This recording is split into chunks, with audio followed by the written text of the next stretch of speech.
Om Shanti 28 December 2025 अव्यक्त महावाक्य पुनरावृत्ति 18 मार्च 2008 मुरलीर सारांश।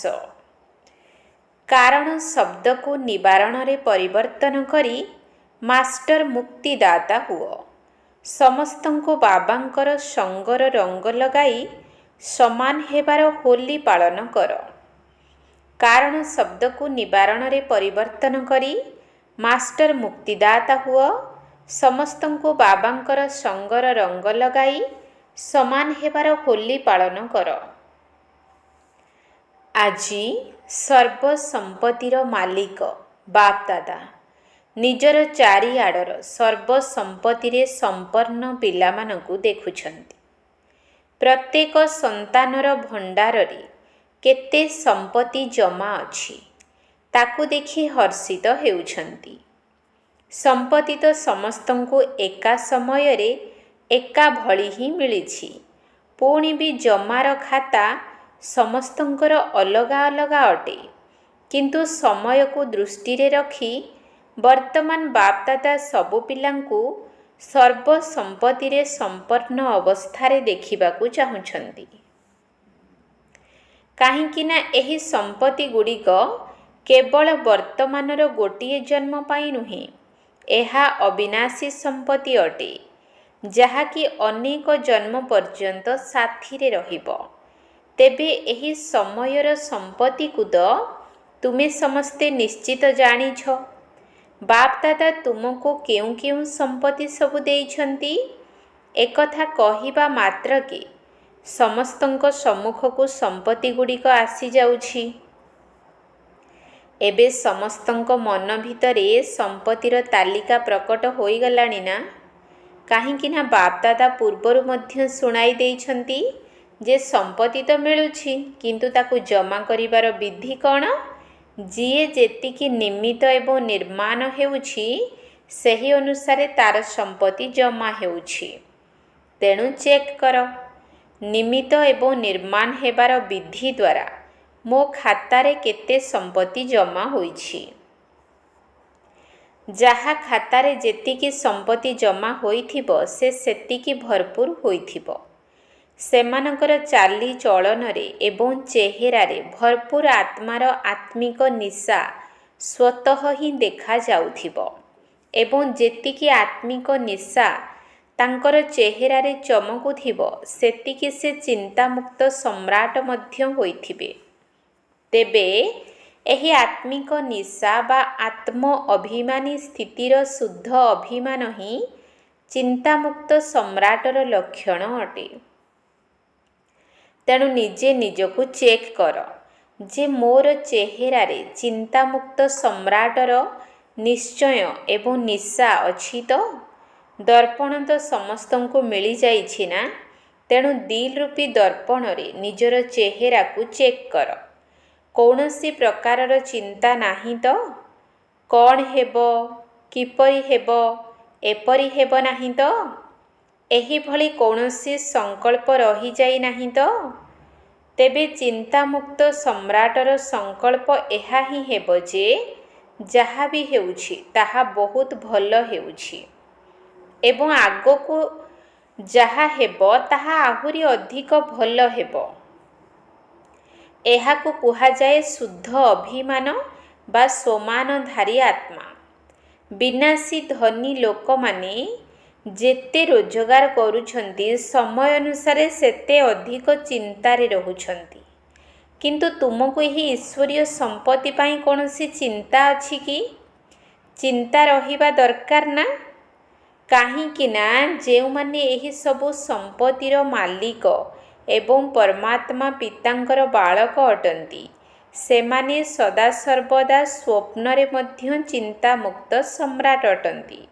काहींकि ना तांकर निश्चय रहिछि जे एही ईश्वरीय संपत्ति गुड़िक केवल गोटिए जन्म नुहे, अनेक जन्म पर्यंत साथीरे रहिबो। सेथिपाई सेमाने निश्चय बुद्धि निश्चिंत अटंती। तेबे आजी बाप दादा चारिआडर पिलामानंकर जमार खाता देखुथिले। ପୂର୍ବରୁ ମଧ୍ୟ ଶୁଣାଇ ସାରିଛୁ ଯେ ପିଲାମାନେ ବିଶେଷ କରି 3 ପ୍ରକାରର ଖାତା ଜମା କରିଛନ୍ତି ଏବଂ ଜମା କରିପାରିବେ। ଗୋଟିଏ ହେଲା ନିଜର ପୁରୁଷାର୍ଥ ଅନୁସାରେ ସମ୍ପତ୍ତି ଜମା କରିବା, ଦ୍ୱିତୀୟରେ ଆଶୀର୍ବାଦର ଖାତା ଏବଂ ଏହାକୁ ଜମା କରିବାର ସାଧନ ହେଲା ସର୍ବଦା ସମ୍ବନ୍ଧ ସମ୍ପର୍କରେ ଏବଂ ସେବାରେ ବ୍ୟସ୍ତ ରହୁଥିଲେ ମଧ୍ୟ ସଂକଳ୍ପ, ବାଣୀ ଏବଂ କର୍ମ ତିନୋଟି ଯାକରେ ନିଜେ ନିଜ ଉପରେ ସନ୍ତୁଷ୍ଟ ଏବଂ ଅନ୍ୟମାନେ ମଧ୍ୟ ସବୁ ସମୟରେ ସନ୍ତୁଷ୍ଟ ରହୁଥିବେ ଏବଂ ସମସ୍ତେ ସନ୍ତୁଷ୍ଟ ରହୁଥିବେ, କାରଣ ସନ୍ତୁଷ୍ଟତା ହିଁ ଆଶୀର୍ବାଦର ଖାତାକୁ ବଢ଼ାଇଥାଏ। ଏବଂ ତୃତୀୟ ଖାତା ହେଲା ପୁଣ୍ୟର ଖାତା। ପୁଣ୍ୟର ଖାତା ଜମା କରିବାର ସାଧନ ହେଲା ଯାହା ବି ସେବା କରୁଛ, ଚାहे ମନ ଦ୍ୱାରା, ଚାहे ବାଣୀ ଦ୍ୱାରା, ଚାहे କର୍ମ ଦ୍ୱାରା, ଚାहे ସମ୍ବନ୍ଧ ସମ୍ପର୍କରେ ଆସିବାରେ ସର୍ବଦା ନିଃସ୍ୱାର୍ଥ ଏବଂ ବେହଦ୍ର ବୃତ୍ତି, ବେହଦ୍ର ସ୍ୱଭାବ, ବେହଦ୍ର ଭାବ ଏବଂ ଭାବନାର ସହିତ ସେବା କରିବା, ଯାହାଦ୍ୱାରା ପୁଣ୍ୟର ଖାତା ସ୍ୱତଃ ହିଁ ଜମା ହୋଇଥାଏ। ତେଣୁ ଚେକ୍ କର। ଚେକ୍ କରିବା ତ ଜଣା ଅଛି ନା? ଜାଣିଛ ତ? ଯାହାକୁ ଜଣା ନାହିଁ ସେମାନେ ହାତ ଉଠାଅ। ଯାହାକୁ ଜଣା ନାହିଁ, ଯଦି ସେଭଳି କେହି ନାହାନ୍ତି ତେବେ ସମସ୍ତଙ୍କୁ ଜଣା ଅଛି। ତେଣୁ କେବେ ଚେକ୍ କରିଛ? ସ୍ୱପୁରୁଷାର୍ଥର ଖାତା, ଆଶୀର୍ବାଦର ଖାତା ଏବଂ ପୁଣ୍ୟର ଖାତା ତିନୋଟି ଯାକ ଶତକଡ଼ା କେତେ ହିସାବରେ ଜମା ଅଛି? କେବେ ଚେକ୍ କରିଛ? ଯେଉଁମାନେ ଚେକ୍ କରୁଛନ୍ତି ସେମାନେ ହାତ ଉଠାଅ। କ'ଣ ଚେକ୍ କରୁଛ ତ? କ'ଣ ପ୍ରଥମ ଧାଡ଼ିବାଲା କରୁନାହାନ୍ତି? ଚେକ୍ କରୁନାହଁ? କ'ଣ କହୁଛ? କରୁଛ ନା? କାହିଁକି ନା ବାପ ଦାଦା ତ ଶୁଣାଇ ଦେଇଛନ୍ତି, ସଂକେତ ମଧ୍ୟ ଦେଇଛନ୍ତି ଯେ ଏବେ ସମୟର ସମୀପତା ତୀବ୍ର ଗତିରେ ଆଗକୁ ବଢ଼ି ଚାଲିଛି। ସେଥିପାଇଁ ନିଜର ଚେକିଂ ବାରମ୍ବାର କରିବାର ଅଛି। କାହିଁକି ନା ବାପ ଦାଦା ପ୍ରତ୍ୟେକ ସନ୍ତାନଙ୍କୁ ରାଜଯୋଗୀ ତଥା ରାଜା ସନ୍ତାନ ରୂପରେ ଦେଖିବାକୁ ଚାହୁଁଛନ୍ତି ଏବଂ ପରମାତ୍ମା ପିତାଙ୍କ ଭିତରେ ଏହି ନିଶା ରହିଛି ଯେ ମୋର ପ୍ରତ୍ୟେକ ସନ୍ତାନ ରାଜା ଅଟେ। ସ୍ୱରାଜ୍ୟ ଅଧିକାରୀ ତଥା ବିଶ୍ୱ ରାଜ୍ୟ ଅଧିକାରୀ ପରମାତ୍ମା ସନ୍ତାନ ଅଟେ। ତେବେ ସମ୍ପତ୍ତି ଗୁଡ଼ିକ ତ ବାପ ଦାଦାଙ୍କ ଦ୍ୱାରା ସବୁବେଳେ ମିଳି ଚାଲିଛି, କିନ୍ତୁ ଏହି ସବୁ ସମ୍ପତ୍ତି ଗୁଡ଼ିକୁ ଜମା କରିବାର ବହୁତ ସହଜ ବିଧି ହେଲା, ବିଧି କୁହ ବା ଚାବି କୁହ, ତାହା ଜାଣିଛ ତ? ଜମା କରିବାର ଚାବି କ'ଣ ଜାଣିଛ? କେବଳ 3ଟି ବିନ୍ଦୁ ଅଛି ନା ସମସ୍ତଙ୍କ ପାଖରେ ଚାବି? 3ଟି ବିନ୍ଦୁ ଲଗାଅ ଏବଂ ସମ୍ପତ୍ତି ଜମା କରି ଚାଲ। କ'ଣ ମାତାମାନଙ୍କୁ ଚାବି ଲଗାଇବା ଜଣା ଅଛି ତ? ମାତାମାନେ ଚାବିକୁ ଯତ୍ନ ସହକାରେ ରଖିବାରେ ବୁଦ୍ଧିମାନ ଅଟନ୍ତି ନା? ତେଣୁ ସବୁ ମାତାମାନେ ଏହି 3ଟି ବିନ୍ଦୁର ଚାବିକୁ ଭଲ ଭାବରେ ସାଇତି ରଖିଛ ତ? କେବେ ଚାବି ଲଗାଇଛ? ମାତାମାନେ କୁହ, ଚାବି ଅଛି ତ? ଏମିତି ବି ଘରର ସବୁ ଜିନିଷର ଚାବିକୁ ସମ୍ଭାଳି ରଖିବା ମାତାମାନଙ୍କୁ ବହୁତ ଭଲ ଭାବରେ ଜଣାଅଛି। ତେଣୁ ଏହି ଚାବି ମଧ୍ୟ ସବୁବେଳେ ସାଥିରେ ଅଛି ତ? ତେବେ ବର୍ତ୍ତମାନ ସମୟରେ ବାପ ଦାଦା ଏହି କଥା ଚାହୁଁଛନ୍ତି ଯେ ଏବେ ଅନ୍ତିମ ସମୟ ପାଖେଇ ଆସୁଥିବା କାରଣରୁ ବାପ ଦାଦା ଗୋଟିଏ ଶବ୍ଦକୁ ସବୁ ପିଲାଙ୍କ ଭିତରୁ ସଂକଳ୍ପରେ, ବାଣୀରେ ଏବଂ ବାସ୍ତବିକ କର୍ମରେ ପରିବର୍ତ୍ତନ କରିବାର ଦେଖିବାକୁ ଚାହୁଁଛନ୍ତି। ସାହସ ଅଛି ତ? ଏହି ଗୋଟିଏ ଶବ୍ଦ ଯାହାକୁ ବାପ ଦାଦା ପ୍ରତ୍ୟେକ ସନ୍ତାନ ଦ୍ୱାରା ପରିବର୍ତ୍ତନ କରିବାକୁ ଚାହୁଁଛନ୍ତି, ଯାହାକି ଏହି ଗୋଟିଏ ଶବ୍ଦ ବାରମ୍ବାର ପିଲାମାନଙ୍କୁ ତୀବ୍ର ପୁରୁଷାର୍ଥୀରୁ ଅବହେଳା ପୁରୁଷାର୍ଥୀ କରିଦେଉଛି। କିନ୍ତୁ ଏବେ ସମୟ ଅନୁସାରେ କେଉଁଭଳି ପୁରୁଷାର୍ଥ ହେବା ଦରକାର? ତୀବ୍ର ପୁରୁଷାର୍ଥ। ସମସ୍ତେ ମଧ୍ୟ ଚାହୁଁଛନ୍ତି ଯେ ଆମେ କିପରି ତୀବ୍ର ପୁରୁଷାର୍ଥୀଙ୍କ ଶ୍ରେଣୀରେ ଆସିବୁ, କିନ୍ତୁ କେହି ଗୋଟିଏ ଶବ୍ଦ ଏଥିରେ ଅବହେଳା କରାଇ ଦେଉଛି। ଜାଣିଛ ସେହି ଶବ୍ଦଟି କ'ଣ? ପରିବର୍ତ୍ତନ କରିବା ପାଇଁ ପ୍ରସ୍ତୁତ ଅଛ ତ? ହାତ ଉଠାଅ। ପ୍ରସ୍ତୁତ ଅଛ ତ? ଦେଖ ତୁମମାନଙ୍କର ଫଟୋ ଟିଭିରେ ଆସୁଛି। ପ୍ରସ୍ତୁତ ଅଛ ତ? ଆଚ୍ଛା, ଅଭିନନ୍ଦନ। ଆଚ୍ଛା, ତୀବ୍ର ପୁରୁଷାର୍ଥ କରି ପରିବର୍ତ୍ତନ କରିବ ନା କହିବ କରିଦେବି, ଦେଖିବି, ଏହିଭଳି କହିବ ନାହିଁ ତ? ସେହି ଶବ୍ଦକୁ ତ ଜାଣି ସାରିବଣି, କାହିଁକିନା ସମସ୍ତେ ବୁଦ୍ଧିମାନ ତ ଅଟେ ନା। ତେବେ ସେହି ଗୋଟିଏ ଶବ୍ଦ ହେଲା କାରଣ। ଶବ୍ଦକୁ ପରିବର୍ତ୍ତନ କରି ନିବାରଣ ଶବ୍ଦକୁ ସାମ୍ନାକୁ ଆଣ। କାରଣକୁ ସାମ୍ନାକୁ ଆଣିବା ଦ୍ୱାରା ବା କାରଣକୁ ଚିନ୍ତା କରିବା ଦ୍ୱାରା ନିବାରଣ ହେଉନାହିଁ।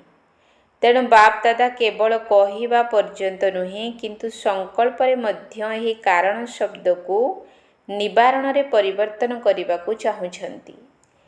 କାହିଁକି ନା କାରଣ ଭିନ୍ନ ଭିନ୍ନ ପ୍ରକାରର ହୋଇଥାଏ ଏବଂ ସେହି କାରଣ ଶବ୍ଦକୁ ଭାବିବାରେ, କହିବାରେ, କର୍ମ କରିବାରେ, ଆସିବାରେ ତାହା ତୀବ୍ର ପୁରୁଷାର୍ଥୀ ହେବାରେ ବନ୍ଧନ ସୃଷ୍ଟି କରିଥାଏ।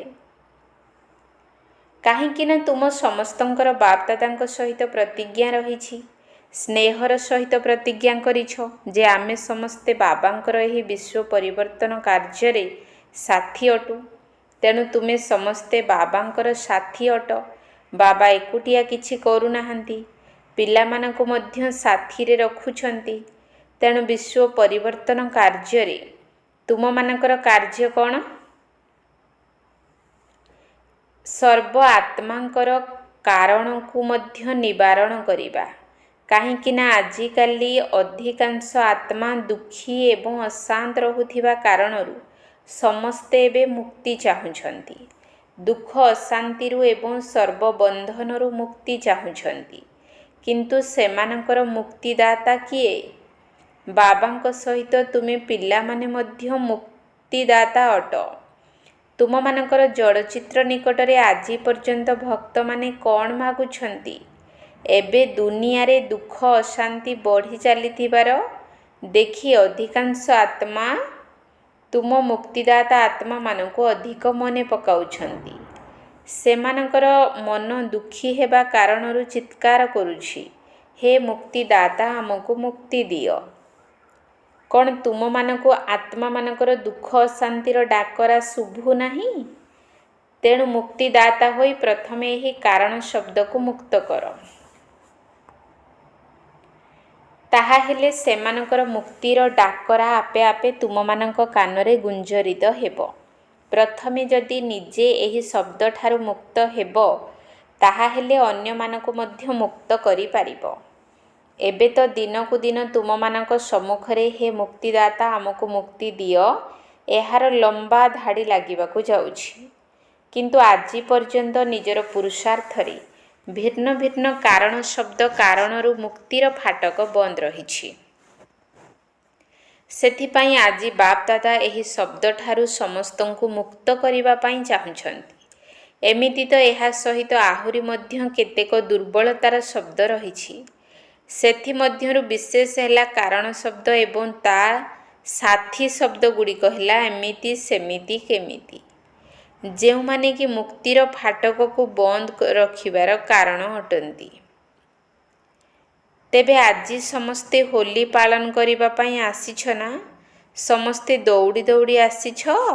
ସ୍ନେହ ରୂପୀ ବିମାନରେ ବସି ଆସିଛ?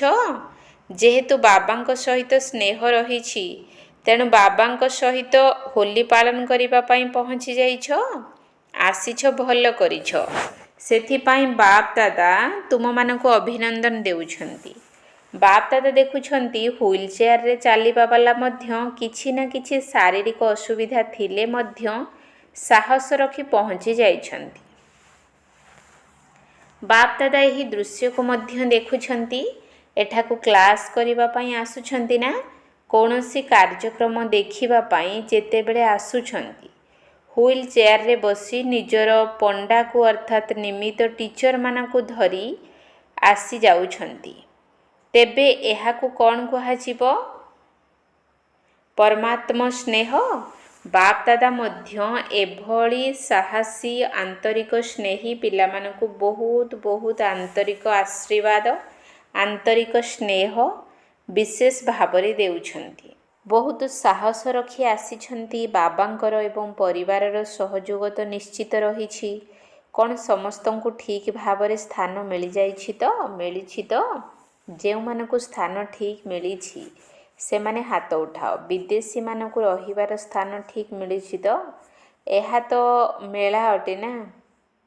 ଦୁନିଆର ମେଳାମାନଙ୍କରେ ତ ଧୂଳି ଉଡ଼ୁଥିବ, ସେଥିରେ ମଧ୍ୟ ଖାଇବା ପିଇବା ଚାଲିଥିବ। ତୁମମାନଙ୍କୁ ତ ଭଲ ବ୍ରହ୍ମା ଭୋଜନ ମିଳୁଛି ନା। ଆଚ୍ଛା, ହାତ ହଲାଉଛନ୍ତି। ଶୋଇବା ପାଇଁ 3 ପାଦ ପୃଥିବୀ ମିଳିଛି ତ? ଏଭଳି ମିଳନ ପୁଣି 5000 ବର୍ଷ ପରେ ଏହି ସଙ୍ଗମ ଯୁଗରେ ହିଁ ହେବ, ଆଉ ମଝିରେ କେବେ ବି ହୋଇପାରିବ ନାହିଁ। ତେଣୁ ଆଜି ବାପ ଦାଦାଙ୍କ ଭିତରେ ସଂକଳ୍ପ ଅଛି ଯେ ସବୁ ପିଲାଙ୍କର ଜମାର ଖାତାକୁ ଦେଖିବା ପାଇଁ। ଦେଖିଛନ୍ତି ମଧ୍ୟ ଏବଂ ଆଗକୁ ମଧ୍ୟ ଦେଖିବେ। କାହିଁକି ନା ବାପ ଦାଦା ପିଲାମାନଙ୍କୁ ପ୍ରଥମରୁ ଏହି ସୂଚନା ଦେଇ ସାରିଛନ୍ତି ଯେ ଜମାର ଖାତାକୁ ଜମା କରିବାର ସମୟ କେବଳ ଏହି ସଙ୍ଗମ ଯୁଗ ହିଁ ଅଟେ। ଏହି ସଙ୍ଗମ ଯୁଗରେ ଏବେ ଯେତେ ବି ଜମା କରିବା ପାଇଁ ଚାହିଁବ, ସାରା କଳ୍ପର ଖାତା ଏବେ ହିଁ ଜମା କରିପାରିବ। ଏହାପରେ ଜମା ଖାତାର ବ୍ୟାଙ୍କ ହିଁ ବନ୍ଦ ହୋଇଯିବ। ତାପରେ କ'ଣ କରିବ? ସେଥିପାଇଁ ବାପ ଦାଦାଙ୍କର ପିଲାମାନଙ୍କ ପ୍ରତି ସ୍ନେହ ଅଛି ନା। ତେଣୁ ବାପ ଦାଦା ଜାଣିଛନ୍ତି ଯେ ପିଲାମାନେ ଅବହେଳାପଣିଆ କାରଣରୁ କେବେ ଭୁଲି ଯାଇଛନ୍ତି। କେବେ କହୁଛନ୍ତି ହୋଇଯିବି, ଦେଖିନେବୁ, କରୁଛୁ ତ, ଚାଲୁଛୁ। ଏହିଭଳି ବଡ଼ ମଜାରେ କହୁଛନ୍ତି। ଆପଣ ତ ଦେଖୁଛନ୍ତି ନା, ଆମେ ତ କରୁଛୁ ନା। ହଁ, ଚାଲୁଛୁ ତ, ଆଉ କ'ଣ କରିବୁ? କିନ୍ତୁ ଚାଲିବାରେ ଆଉ ଉଡ଼ିବାରେ ଫରକ କେତେ? ଚାଲୁଛ, ସେଥିପାଇଁ ଅଭିନନ୍ଦନ। କିନ୍ତୁ ଏବେ ଚାଲିବାର ସମୟ ସମାପ୍ତ ହୋଇ ଉଡ଼ିବାର ସମୟ ଆସିଗଲାଣି। ତେଣୁ ଏବେ ଯଦି ଉଡ଼ିବାର ପୁରୁଷାର୍ଥ କରିବ, ତେବେ ଯାଇ ଲକ୍ଷ୍ୟସ୍ଥଳରେ ପହଞ୍ଚି ପାରିବ। ତେବେ ଭଗବାନଙ୍କର ସନ୍ତାନ ହୋଇ ଯଦି ସାଧାରଣ ପ୍ରଜାରେ ଆସିବ, ତେବେ କ'ଣ ଶୋଭା ପାଇବ? ଆଜି ସମସ୍ତେ ହୋଲି ପାଳନ କରିବା ପାଇଁ ଆସିଛ ନା। ତେଣୁ ହୋଲିର ଅର୍ଥ ହେଲା ଯାହା ବିତି ଯାଇଛି ତାକୁ ବିନ୍ଦୁ ଲଗାଇ ଦିଅ। ତେଣୁ ଆଜିଠାରୁ ବାପ ଦାଦା ଏହି କଥା ଚାହୁଁଛନ୍ତି ଯେ ଯାହା ବିତିଗଲା ତାକୁ ଭୁଲିଯାଅ। କୌଣସି ବି କାରଣରୁ ଯଦି ଏବେ କୌଣସି ଦୁର୍ବଳତା ରହିଯାଇଛି, ତେବେ ଏହି ମୁହୂର୍ତ୍ତରେ ହିଁ ବିତିକୁ ବିତି କରି ନିଜର ଚିତ୍ରକୁ ସ୍ମୃତିକୁ ଆଣ। ନିଜର ଚିତ୍ରକାର ହୋଇ ନିଜର ଚିତ୍ର ତିଆରି କର। ଜାଣିଛ, ବାପ ଦାଦା ଏବେ ବି ପ୍ରତ୍ୟେକ ପିଲାଙ୍କର କେଉଁ ଚିତ୍ରକୁ ସମ୍ମୁଖରେ ଦେଖୁଛନ୍ତି? ଜାଣିଛ କେଉଁ ଚିତ୍ର? ଏବେ ତୁମେ ସମସ୍ତେ ନିଜର ଚିତ୍ର ତିଆରି କର। ଚିତ୍ର ତିଆରି କରିବା ଜଣା ଅଛି ତ? ଏହା ସହିତ ମୁଁ ପରମାତ୍ମାଙ୍କର ରଚନା, ସୃଷ୍ଟି ରୂପୀ ବୃକ୍ଷର ମୂଳରେ ବସିଥିବା ପୂର୍ବଜ ଏବଂ ପୂଜ୍ୟ ଆତ୍ମା ଅଟେ ଏବଂ ଏହି ସ୍ମୃତିର ତିଲକଧାରୀ ଅଟେ। ଏବେ ସ୍ମୃତି ରୂପୀ ତିଲକ ଲଗାଇଦେଲ ତ? ତା ସହିତ ଚିନ୍ତାମୁକ୍ତ ସମ୍ରାଟ ମଧ୍ୟ ଅଟେ। ସମସ୍ତ ଚିନ୍ତା ରୂପକ ବୋଝକୁ ବାପ ଦାଦାଙ୍କୁ ଅର୍ପଣ କରି ଡବଲ ଲାଇଟର ମୁକୁଟଧାରୀ ଅଟେ। ତେଣୁ ମୁକୁଟ, ତିଳକ ଏବଂ ସିଂହାସନଧାରୀ ଏହିଭଳି ବାବାଙ୍କର ଅର୍ଥାତ୍ ପରମାତ୍ମାଙ୍କର ପ୍ରିୟ ଆତ୍ମା ଅଟେ। ତେବେ ନିଜର ଏହିଭଳି ଚିତ୍ର ତ ଆଙ୍କିଦେଲ। ଏବେ ଚାଲିଲା ବୁଲିଲା ବେଳେ ସବୁବେଳେ ଏହି ଡବଲ ଲାଇନର ମୁକୁଟକୁ ଧାରଣ କରିପାରିବ। କେବେ ବି ନିଜର ସ୍ୱମାନକୁ ମନେ ପକାଅ। ମୁଁ ମୁକୁଟଧାରୀ, ତିଳକଧାରୀ ତଥା ସିଂହାସନ ଅଧିକାରୀ ଆତ୍ମା ଅଟେ। ନିଜର ଏହି ଚିତ୍ରକୁ ଦୃଢ଼ ସଂକଳ୍ପ ଦ୍ୱାରା ସମ୍ମୁଖକୁ ଆଣ। ମନେ ଅଛି ତ? ଆରମ୍ଭ ସମୟରେ ତୁମେମାନେ ଗୋଟିଏ ଶବ୍ଦକୁ ସ୍ମୃତିରେ ରଖିବା ପାଇଁ ବାରମ୍ବାର ଅଭ୍ୟାସ କରୁଥିଲ। ସେହି ଗୋଟିଏ ଶବ୍ଦ ଥିଲା ମୁଁ କିଏ? ଜାଣିଛ, ବାପ ଦାଦା ଏବେ ବି ପ୍ରତ୍ୟେକ ପିଲାଙ୍କର କେଉଁ ଚିତ୍ରକୁ ସମ୍ମୁଖରେ ଦେଖୁଛନ୍ତି? ଜାଣିଛ କେଉଁ ଚିତ୍ର? ଏବେ ତୁମେ ସମସ୍ତେ ନିଜର ଚିତ୍ର ତିଆରି କର। ଚିତ୍ର ତିଆରି କରିବା ଜଣା ଅଛି ତ? ଜାଣିଛ ତ? ଶ୍ରେଷ୍ଠ ସଂକଳ୍ପର କଲମ ଦ୍ୱାରା ନିଜର ଚିତ୍ରକୁ ଏବେ ସମ୍ମୁଖକୁ ଆଣ। ପ୍ରଥମେ ସମସ୍ତେ ଡ୍ରିଲ୍ କର। ମନର ଡ୍ରିଲ୍, କର୍ମେନ୍ଦ୍ରିୟର ଡ୍ରିଲ୍ ନୁହେଁ, ମନର ଡ୍ରିଲ୍ କର। ଡ୍ରିଲ୍ କରିବା ପାଇଁ ପ୍ରସ୍ତୁତ ଅଛ ତ? ମୁଣ୍ଡ ହଲାଅ। ଦେଖ, ଶ୍ରେଷ୍ଠରୁ ଶ୍ରେଷ୍ଠ ଚିତ୍ର ହେଲା ମୁକୁଟ, ତିଳକ ଏବଂ ସିଂହାସନ ଅଧିକାରୀ ହେବାର ଚିତ୍ର। ତେଣୁ ନିଜର ଚିତ୍ରକୁ ସମ୍ମୁଖକୁ ଆଣ ଏବଂ ଅନ୍ୟ ସବୁ ସଂକଳ୍ପକୁ ଆଡ଼େଇ ଦିଅ ଏବଂ ଦେଖ, ତୁମେ ସମସ୍ତେ ବାପ ଦାଦାଙ୍କର ହୃଦୟ ସିଂହାସନର ଅଧିକାରୀ ଅଟ ନା? ଏଭଳି ସିଂହାସନ ତ କେଉଁଠି ବି ମିଳିବ ନାହିଁ। ତେଣୁ ପ୍ରଥମେ ଏହି ଚିତ୍ର ଅଙ୍କନ କର ଯେ ମୁଁ ବିଶେଷ ଆତ୍ମା, ସୋମାନଧାରୀ ଆତ୍ମା, ବାପ ଦାଦାଙ୍କର ପ୍ରଥମ ରଚନା, ଶ୍ରେଷ୍ଠ ଆତ୍ମା, ବାପ ଦାଦାଙ୍କର ହୃଦୟ ସିଂହାସନର ଅଧିକାରୀ ଅଟେ। କ'ଣ ସିଂହାସନ ଅଧିକାରୀ ହୋଇଗଲ ତ? ଏହା ସହିତ ମୁଁ ପରମାତ୍ମାଙ୍କର ରଚନା, ସୃଷ୍ଟି ରୂପୀ ବୃକ୍ଷର ମୂଳରେ ବସିଥିବା ପୂର୍ବଜ ଏବଂ ପୂଜ୍ୟ ଆତ୍ମା ଅଟେ ଏବଂ ଏହି ସ୍ମୃତିର ତିଳକଧାରୀ ଅଟେ। ଏବେ ସ୍ମୃତି ରୂପୀ ତିଳକ ଲଗାଇ ଦେଲ ତ? ତା ସହିତ ଚିନ୍ତାମୁକ୍ତ ସମ୍ରାଟ ମଧ୍ୟ ଅଟେ।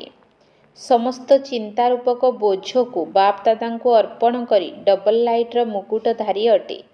ତେଣୁ ମୁକୁଟ, ତିଳକ ଏବଂ ସିଂହାସନଧାରୀ ଏହିଭଳି ବାବାଙ୍କର ଅର୍ଥାତ୍ ପରମାତ୍ମାଙ୍କର ପ୍ରିୟ ଆତ୍ମା ଅଟେ।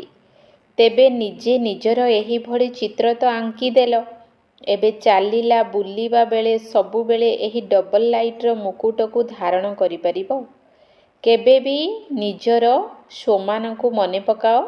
ମୁଁ ମୁକୁଟଧାରୀ, ତିଳକଧାରୀ ତଥା ସିଂହାସନ ଅଧିକାରୀ ଆତ୍ମା ଅଟେ। ନିଜର ଏହି ଚିତ୍ରକୁ ଦୃଢ଼ ସଂକଳ୍ପ ଦ୍ୱାରା ସମ୍ମୁଖକୁ ଆଣ। ମନେ ଅଛି ତ? ଆରମ୍ଭ ସମୟରେ ତୁମେମାନେ ଗୋଟିଏ ଶବ୍ଦକୁ ସ୍ମୃତିରେ ରଖିବା ପାଇଁ ବାରମ୍ବାର ଅଭ୍ୟାସ କରୁଥିଲ। ସେହି ଗୋଟିଏ ଶବ୍ଦ ଥିଲା ମୁଁ କିଏ। ଏହି ମୁଁ କିଏ ଶବ୍ଦକୁ ଏବେ ବାରମ୍ବାର ସ୍ମୃତିକୁ ଆଣ ଏବଂ ନିଜର ଭିନ୍ନ ଭିନ୍ନ ସ୍ୱମାନଙ୍କୁ, ଉପାଧିଗୁଡ଼ିକୁ ମଧ୍ୟ ମନେ ପକାଅ, ଯାହାକି ତୁମମାନଙ୍କୁ ଭଗବାନ ପିତାଙ୍କଠାରୁ ମିଳିଥିବା ଉପାଧି ଅଟେ। ଆଜିକାଲି ଲୋକମାନଙ୍କୁ ବା ମଣିଷକୁ ମଣିଷ ଦ୍ୱାରା ଯଦି କୌଣସି ଉପାଧି ମିଳିଯାଉଛି, ତେବେ ବି ତାକୁ କେତେ ମହତ୍ତ୍ୱ ମନେ କରୁଛନ୍ତି। କିନ୍ତୁ ତୁମମାନଙ୍କୁ ବାବାଙ୍କ ଦ୍ୱାରା କେତେ ଉପାଧି ମିଳିଛି, କେତେ ସମ୍ମାନ ମିଳିଛି। ତେଣୁ ସର୍ବଦା ନିଜର ବୁଦ୍ଧିରେ ସେହି ସମ୍ମାନଗୁଡ଼ିକର ତାଲିକାକୁ ମନନ ଚିନ୍ତନ କରୁଥାଅ। ମୁଁ କିଏ, ଏହାର ତାଲିକା ବାହାର କର। ଯଦି ସର୍ବଦା ଏହି ନିଶାରେ ରହିବ, ତେବେ କାରଣ ଶବ୍ଦ ସମାପ୍ତ ହୋଇ ସବୁ କର୍ମରେ ନିବାରଣ ଦେଖାଯିବ। ଯେତେବେଳେ ତୁମେମାନେ ନିବାରଣ ସ୍ୱରୂପ ହୋଇଯିବ, ସେତେବେଳେ ସର୍ବ ଆତ୍ମାଙ୍କୁ ନିର୍ବାଣ ଧାମ, ମୁକ୍ତିଧାମକୁ ସହଜରେ ଯିବାର ରାସ୍ତା ଦେଖାଇ ମୁକ୍ତ କରିଦେବ। ତେଣୁ ଏବେ ଦୃଢ଼ ସଂକଳ୍ପ କର। କ'ଣ ଦୃଢ଼ ସଂକଳ୍ପ କରିବା ଜଣାଅଛି ତ? ଯେତେବେଳେ ନିଜ ଭିତରେ ଦୃଢ଼ତା ଆସିଯାଏ, ସେତେବେଳେ ଦୃଢ଼ତା ହିଁ ସଫଳତାର ଚାବି ହୋଇଥାଏ। ତେଣୁ ଟିକିଏ ବି ଦୃଢ଼ ସଂକଳ୍ପରେ କମି ଆଣ ନାହିଁ। କାହିଁକି ନା ମାୟାର କାମ ହେଲା ହରାଇବା, କିନ୍ତୁ ତୁମର କାମ କ'ଣ? ତୁମର କାମ ହେଲା ବାବାଙ୍କର ଗଳାର ହାର ହେବା, ନୁହେଁ କି ମାୟାଠାରୁ ହାରିବା। ତେଣୁ ସମସ୍ତେ ଏହି ଦୃଢ଼ ସଂକଳ୍ପ କର ଯେ ମୁଁ ସର୍ବଦା ବାବାଙ୍କର ଗଳାର ବିଜୟ ମାଳା ଅଟେ, ଗଳାର ହାର ଅଟେ। ଗଳାର ହାର ଅର୍ଥାତ୍ ବିଜୟୀ ହାର ଅଟେ। ତେଣୁ ବାପ ଦାଦା ଯେତେବେଳେ ହାତ ଉଠା କରାଉଛନ୍ତି ଯେ ତୁମେମାନେ କ'ଣ ହେବ, ସମସ୍ତେ କ'ଣ ଉତ୍ତର ଦେଉଛ? ଗୋଟିଏ ହିଁ ଉତ୍ତର ଦେଉଛ, ଆମେ ଲକ୍ଷ୍ମୀ ନାରାୟଣ ହେବୁ, ରାମ ସୀତା ନୁହେଁ। ତେବେ ଲକ୍ଷ୍ମୀ ନାରାୟଣ ପଦର ଅଧିକାରୀ ବାପ ଦାଦାଙ୍କର ବିଜୟମାଳାର ଦାନା ମୁଁ ପୂଜ୍ୟ ଆତ୍ମା ଅଟେ। ଭକ୍ତମାନେ ତୁମର ମାଳାର ଦାନାକୁ ଜପ କରି କରି ନିଜର ସମସ୍ୟାଗୁଡ଼ିକୁ ସମାପ୍ତ କରୁଛନ୍ତି। ଏତେ ଶ୍ରେଷ୍ଠ ଦାନା ଅଟ। ତେଣୁ ଆଜି ବାପ ଦାଦାଙ୍କୁ କ'ଣ ଦେବ? ହୋଲିର କୌଣସି ଉପହାର ତ ଦେବ ନା। ଏହି କାରଣ ଶବ୍ଦକୁ ଦିଅ ଏବଂ ତକୁ ମଧ୍ୟ ଦିଅ। ଯଦି ସବୁଥିରେ ତ କରିବ, ତେବେ ତୋ ଅର୍ଥାତ୍ ଶୁଆ ହୋଇଯିବ। ତେଣୁ ତ ମଧ୍ୟ କରିବ ନାହିଁ। ଏମିତି ସେମିତି ବି ନୁହେଁ, କୌଣସି ପ୍ରକାରର କାରଣ ନାହିଁ ନିବାରଣ। ଆଚ୍ଛା, ବାପ ଦାଦା ପ୍ରତ୍ୟେକ ସନ୍ତାନଙ୍କୁ ସମାନ ହେବାର ଶ୍ରେଷ୍ଠ ସଂକଳ୍ପ ପାଇଁ ପଦ୍ମା ପଦମ ଗୁଣା ଅଭିନନ୍ଦନ ଦେଉଛନ୍ତି। ଅଭିନନ୍ଦନ, ଅଭିନନ୍ଦନ, ଅଭିନନ୍ଦନ। ନିଶା ଅଛି ନା? ଆମ ଭଳି ପଦ୍ମା ପଦମ ଭାଗ୍ୟବାନ କିଏ ଅଛି? ଏହି ନିଶାରେ ରୁହ। ଆଚ୍ଛା, ଏବେ ଗୋଟିଏ ସେକେଣ୍ଡ ଭିତରେ ସବୁ ବ୍ରାହ୍ମଣମାନେ ନିଜର ରାଜଯୋଗର ଅଭ୍ୟାସ କର। ମନକୁ ଏକାଗ୍ର କରିବା ସହିତ ମନର ମାଲିକ ହୋଇ ଯେଉଁଠି ଚାହିଁବ, ଯେତେ ସମୟ ଚାହିଁବ, ଯେପରି ଚାହିଁବ ସେହିପରି ଏବେ ଏବେ ମନକୁ ଏକାଗ୍ର କରିଦିଅ। ମନ କେଉଁଠି ବି ଏଣେ ତେଣେ ଚଞ୍ଚଳ ନ ହେଉ। ମେରା ବାବା, ମିଠା ବାବା, ପ୍ୟାରା ବାବା ଏହିଭଳି ସ୍ନେହଯୁକ୍ତ ସଙ୍ଗର ରଙ୍ଗରେ ଆଧ୍ୟାତ୍ମିକ ହୋଲି ପାଳନ କର। ଆଚ୍ଛା, ଚାରିଆଡ଼ର ବିଶେଷ ଶ୍ରେଷ୍ଠ ହୋଲି ଅର୍ଥାତ୍ ପବିତ୍ର ଏବଂ ହାଇଏଷ୍ଟ ଅର୍ଥାତ୍ ସର୍ବୋଚ୍ଚ ପିଲାମାନଙ୍କୁ ବାପ ଦାଦା ନିଜକୁ ବାବାଙ୍କ ସମାନ ସର୍ବଶକ୍ତିରେ ସମ୍ପନ୍ନ ମାଷ୍ଟର ସର୍ବଶକ୍ତିବାନ ଅନୁଭବ କରୁଥିବା, ସର୍ବଦା ପ୍ରତ୍ୟେକ ଦୁର୍ବଳତାଗୁଡ଼ିକ ଠାରୁ ମୁକ୍ତ ହୋଇ ଅନ୍ୟ ଆତ୍ମାମାନଙ୍କୁ ମଧ୍ୟ ମୁକ୍ତି ପ୍ରାପ୍ତ କରାଉଥିବା ମୁକ୍ତିଦାତା ପିଲାମାନଙ୍କୁ ସର୍ବଦା ସୋମାନର ସିଟ୍ ଅର୍ଥାତ୍ ଆସନ ଉପରେ ସେଟ୍ ରହୁଥିବା, ସର୍ବଦା ଅମର ଭବର ବରଦାନର ଅନୁଭବର ସ୍ୱରୂପରେ ରହୁଥିବା, ଏହିଭଳି ଚାରିଆଡ଼ର ଚାହେ ସମ୍ମୁଖରେ ବସିଥିବା, ଚାହେ ଦୂରରେ ବସିଥିଲେ ମଧ୍ୟ ସ୍ନେହରେ ବୁଡ଼ି ରହିଥିବା ପିଲାମାନଙ୍କୁ ସ୍ନେହ ସମ୍ପନ୍ନ ଶୁଭେଚ୍ଛା ବା ନିଜର ଉମଙ୍ଗ ଉତ୍ସାହର ତଥା ପୁରୁଷାର୍ଥର ସମାଚାର ପଠାଇବା ପିଲାମାନଙ୍କୁ ବାପ ଦାଦାଙ୍କର ବହୁତ ବହୁତ ପଦ୍ମା ପଦମଗୁଣା ହାର୍ଦ୍ଦିକ ଶୁଭେଚ୍ଛା ସ୍ୱୀକାର କରିବା ହେଉ ଏବଂ ସମସ୍ତ ରାଜଯୋଗୀ ତଥା ରାଜ୍ୟ ଅଧିକାରୀ ପିଲାମାନଙ୍କୁ ନମସ୍ତେ। ଆତ୍ମିକ ସନ୍ତାନମାନଙ୍କର ଆତ୍ମିକ ବାପ ଦାଦାଙ୍କୁ ନମସ୍ତେ ନମସ୍ତେ ନମସ୍ତେ। ବରଦାନ ସର୍ବଶକ୍ତିବାନ ସତ୍ତା ଅର୍ଥାତ୍ ଅଧିକାରୀ ପଣିଆ ଆଧାରରେ ଆତ୍ମାମାନଙ୍କୁ ମାଲାମାଲ କରୁଥିବା ପୁଣ୍ୟ ଆତ୍ମା ଭବ। ସର୍ବଶକ୍ତିବାନ ସତ୍ତା ଅର୍ଥାତ୍ ଅଧିକାରୀ ପଣିଆ ଆଧାରରେ ଆତ୍ମାମାନଙ୍କୁ ମାଲାମାଲ କରୁଥିବା ପୁଣ୍ୟ ଆତ୍ମା ଭବ। ଯେପରି ଦାନ ପୁଣ୍ୟର ସତ୍ତାଧାରୀ ସକାମୀ ରାଜାମାନଙ୍କ ଭିତରେ ସତ୍ତାର ସମ୍ପୂର୍ଣ୍ଣ ଶକ୍ତି ଥିଲା, ଯାହା ଆଧାରରେ ସେମାନେ ଯାହାକୁ ଯାହା ଇଚ୍ଛା ସେହିଭଳି କରାଇ ଦେଇପାରୁଥିଲେ, ସେହିପରି ତୁମେ ମହାଦାନୀ ପୁଣ୍ୟ ଆତ୍ମାମାନଙ୍କୁ ସିଧାସଳଖ ବାବାଙ୍କ ଦ୍ୱାରା ପ୍ରକୃତିଜିତ୍ ମାୟାଜିତ୍ ହେବାର ବିଶେଷ ସତ୍ତା ମିଳିଛି। ତୁମେମାନେ ନିଜର ଶୁଦ୍ଧ ସଂକଳ୍ପ ଆଧାରରେ ଯେକୌଣସି ଆତ୍ମାର ବାବାଙ୍କ ସହିତ ସମ୍ବନ୍ଧ ଯୋଡ଼ି ତାକୁ ମାଲାମାଲ କରିଦେଇପାରିବ। କେବଳ ଏହି ସତ୍ତାକୁ ଯଥାର୍ଥ ରୂପରେ ବ୍ୟବହାର କର। ସ୍ଲୋଗାନ ଯେତେବେଳେ ତୁମେମାନେ ନିଜର ସମ୍ପୂର୍ଣ୍ଣତାର ଅଭିନନ୍ଦନ ଉତ୍ସବ ପାଳନ କରିବ, ସେତେବେଳେ ସମୟ ଏବଂ ମାୟା ଉଭୟ ବିଦାୟ ନେଇଯିବେ। ଯେତେବେଳେ ତୁମେମାନେ ନିଜର ସମ୍ପୂର୍ଣ୍ଣତାର ଅଭିନନ୍ଦନ ଉତ୍ସବ ପାଳନ କରିବ, ସେତେବେଳେ ସମୟ ଏବଂ ମାୟା ଉଭୟ ବିଦାୟ ନେଇଯିବେ। ଅବ୍ୟକ୍ତ ଇସାରା ଏବେ ସମ୍ପନ୍ନ ବା କର୍ମାତୀତ ହେବାର ତୀବ୍ର ଇଚ୍ଛା ପ୍ରକଟ କର। ଯେତେବେଳେ ତୁମର ମନ ବୁଦ୍ଧି କର୍ମରେ ବହୁତ ବ୍ୟସ୍ତ ରହିଥିବ, ସେହି ସମୟରେ ମନକୁ ଫୁଲଷ୍ଟପ୍ର ବିନ୍ଦୁ ଲଗାଇବା ପାଇଁ ନିର୍ଦ୍ଦେଶ ଦିଅ। କର୍ମର ସଂକଳ୍ପ ମଧ୍ୟ ଷ୍ଟପ୍ ହୋଇଯାଉ। ଏହି ଅଭ୍ୟାସକୁ ଗୋଟିଏ ସେକେଣ୍ଡ ପାଇଁ ହେଉ ପଛକେ କିନ୍ତୁ ନିଶ୍ଚିତ କର, କାହିଁକିନା ଅନ୍ତିମ ସାର୍ଟିଫିକେଟ୍ ଗୋଟିଏ ସେକେଣ୍ଡ ଭିତରେ ଫୁଲଷ୍ଟପ୍ ଲଗାଇବା ଉପରେ ହିଁ ପ୍ରାପ୍ତ ହେବ। ତେଣୁ ଗୋଟିଏ ସେକେଣ୍ଡ ଭିତରେ ବିସ୍ତାରକୁ ଏକତ୍ରିତ କରି ସାର ସ୍ୱରୂପ ହୋଇଯାଅ। ଏହି ଅଭ୍ୟାସ ହିଁ ତୁମକୁ କର୍ମାତୀତ କରିଦେବ। ଓମ୍ ଶାନ୍ତି।